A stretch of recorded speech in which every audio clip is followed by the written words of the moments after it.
Sur l'île de Barbuda, le célèbre couple de pirates Rikita Fleur de Java et Captain Grabuge vient d'avoir un bébé.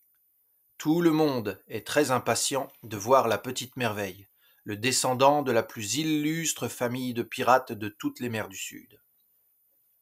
Nous vous présentons le magnifique, le splendide, le merveilleux Ricky s'exclament enfin les parents au comble de la fierté. Mille tonnerres! Il devrait plutôt s'appeler Rikiki! s'exclament les matelots. Il n'est pas plus gros qu'un bigorneau!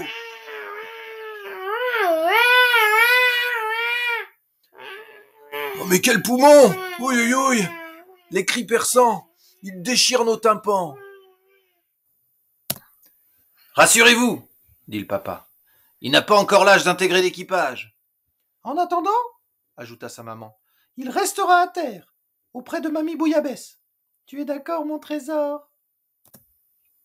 En guise de réponse, Rikiki reprend ses cris stridents, tonitruants, stupéfiants. De la part d'un si petit enfant, l'île de Barbuda n'en croit pas ses oreilles. Rikiki hurle même entre deux gorgées de biberon, 2 cuillerées de purée, tant et si bien qu'il devient la terreur du quartier.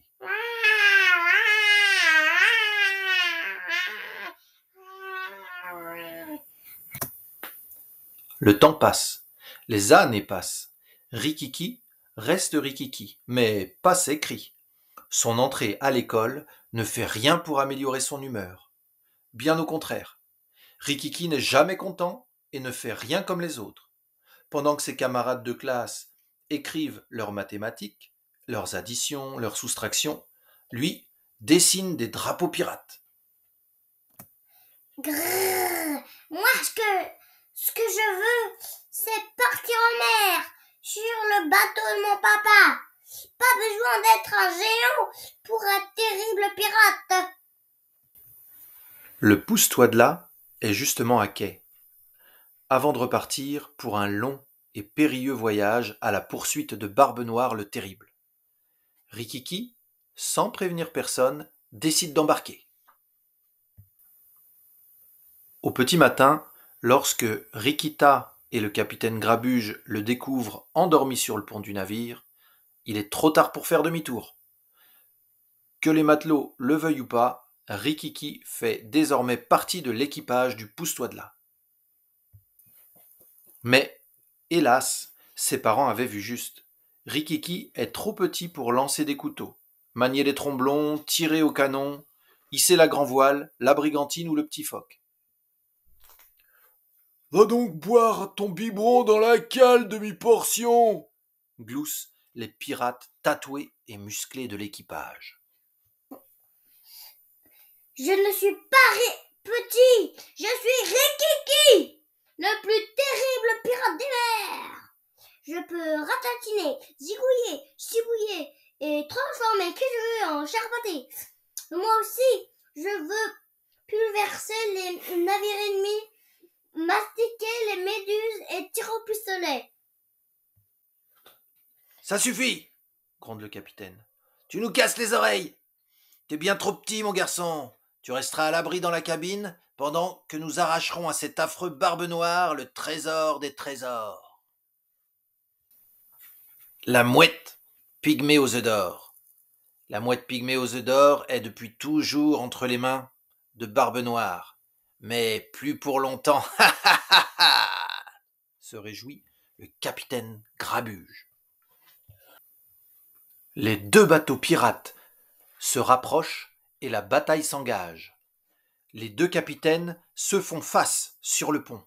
« Prends garde à toi, Barbe Noire, je vais t'embrocher comme un cochon de lait. »« Numérote tes habits, Grabuge, cette mouette est à moi, et je vais te transformer en puzzle. »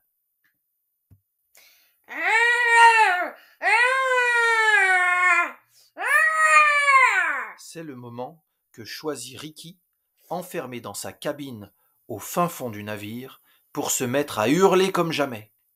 Il vocifère, il s'époumonne, il crie comme un enragé. Ses hurlements sont si terrifiants.